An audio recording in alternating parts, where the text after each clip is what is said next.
So the marketing sector has always been seen as sort of the clowns of the business world. There's no nice way to say it. And so it's always been, if there's a downturn, marketing is cut first. If ever there are big decisions to be made at, large S&P 500 companies, frequently, CMO doesn't even get called into to the room. CFO and CEO unilaterally make the decision. You can go from COO or CTO to CEO, but it's almost unheard of to go from CMO to CEO, right? So we're sort of relegated to this box. And the reason being is marketing historically was a practice that was completely faith-based, right? So you were basically, taking whatever TV ratings were giving you or Nielsen numbers and saying, oh, we reached this many million people. We did our job to get the brand out there. They weren't accountable from actually running an ad or running a campaign and saying with definitive numbers, here's the return on investment, the ROI of this campaign, and to make a case with data, hey, what we're doing is working. We should do more of this and less of the things that aren't. Now, to be fair, a lot of companies have modernized. They are using analytics now. You see really sophisticated companies actually a good example of this is not tech, is the casino industry. They know price elasticity of every table game on that casino floor by hour of day. So they know exactly what they can charge you at a given hour and actually fill the table. They apply the same BI team to marketing, so they factor in not just their historic data, not just competitive data. They factor in like S&P and macro econ data to be able to figure out what the appropriate price is for that hotel room. So those are the really sophisticated marketers. And by the way, Vegas casinos are very profitable businesses. And also from a marketing perspective, it is a wonderful, high customer service from when you walk in to when you get to your room to, when you go to the pool. It's all a great experience. And experience is marketing, right? The whole reason you go is that story and all of the aspects that go into, your whole trip is marketing. Okay, let's talk about the bad. So, of course, there's big CPG, that's obvious.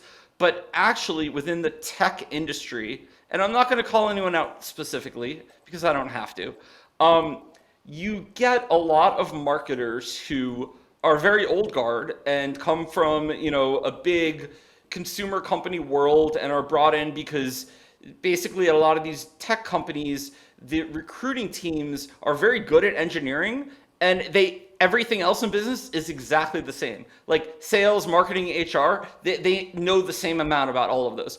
And so you end up in situations with large tech companies that one side of the business, the end side, is using data. The marketing side doesn't even know how to open an analytics tool, right? So you can see how this would frustrate me as someone who worked on Google Analytics for 7 years. I built multiple online courses. As part of being at Google, I wanted to show marketers the value of being data driven. Obviously, if you use search ads, you can measure the results of if people are clicking through and buying. But surprisingly, a lot of tech firms, it is still hippos, highest paid person's opinion, making the decisions.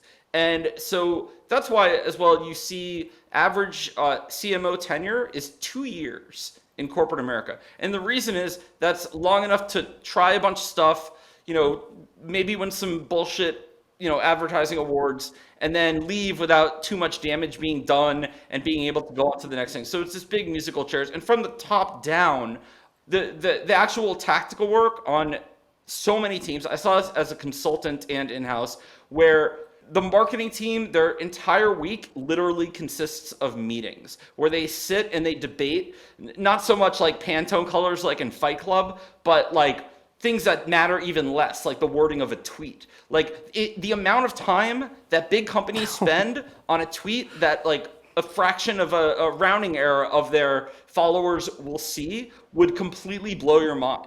And so these are things that obviously are due to late stage cycle. Companies haven't done layoffs in a while. Everyone has been feasting on just, up and to the right returns and the Fed printing a ton of money and VCs going nuts.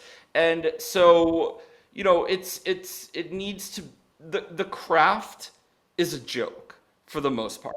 You bring up a really interesting point to me because you're talking about this concept that all these marketers are, I assume, paying a ton of close attention to the wording of a tweet in the hopes that if it's worded appropriately, it'll go viral.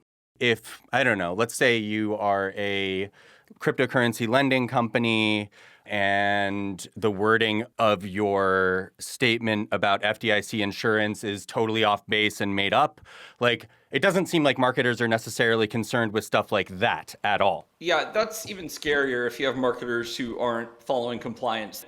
In the TradFi space, I was at a company called Lex Markets for about a year, and this will shock you. So there was more compliance for me to do something like run a video ad than there was to when I was at a healthcare company running ads about, people making decisions for BRCA cancer tests, right? Like there's more barriers in TradFi than there is in pharma and healthcare in America. That blew my mind because the life science team, and they're a great company, their lawyers actually trusted me as a marketer. I think it was probably the company culture. They made really, really, really thoughtful hires. The founders are like off the chart, brilliant geneticists.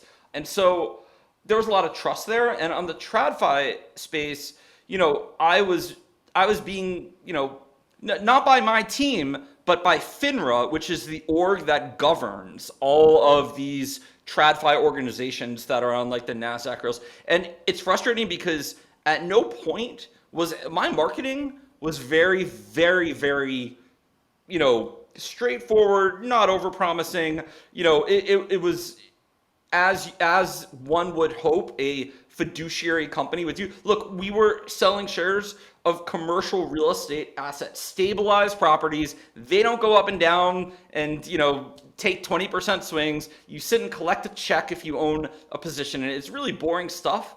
And basically, the thumb we were under was insane. While at the same time, as you were mentioning, for crypto marketers, I was watching crypto firms make insane promises about 20% APY, about Dogecoin to the moon. I mean, the ads were just, it was, I showed my compliance guy what we were up against, and I'm like, so TradFi is going to lose to all of these DeFi companies and crypto companies because they're saying insane things to kids that we could never say, and they're making it look real. And so it was very frustrating for me because, and I sent things to FINRA, and I'm like, you guys are, you know how the SEC goes after like deep fucking value and like these random people? Yeah. Like instead of like big hedge funds, it seemed like FINRA was just like standing in the way of stupid things because they have nothing else to do and you pay them big fees versus actually do like the important work. Like they were changing words that didn't matter. And, even with my lawyer hat on, I'm like, that actually doesn't change anything, guys. You just want to piss on it. So thankfully I'm not under the thumb of FINRA anymore and I can say whatever I want, but it's like, because I think they're so gun shy due to whatever happened in the last financial crisis. There's so much PTSD there. They're like afraid to step on their own toes. But at the same time, it's like, there comes a point where regulatory, like being so far in the weeds of what all of the companies under your governing bodies do that you're actually hampering their ability to do the right things, and contrast that with crypto where there is no regulation. So at least from a marketing and comms perspective, they may have over-indexed on compliance for people just trying to sell Vanguard index funds. And that's dangerous because now you have people who are making crazy promises and you can't even have the adults like make a decent sales pitch.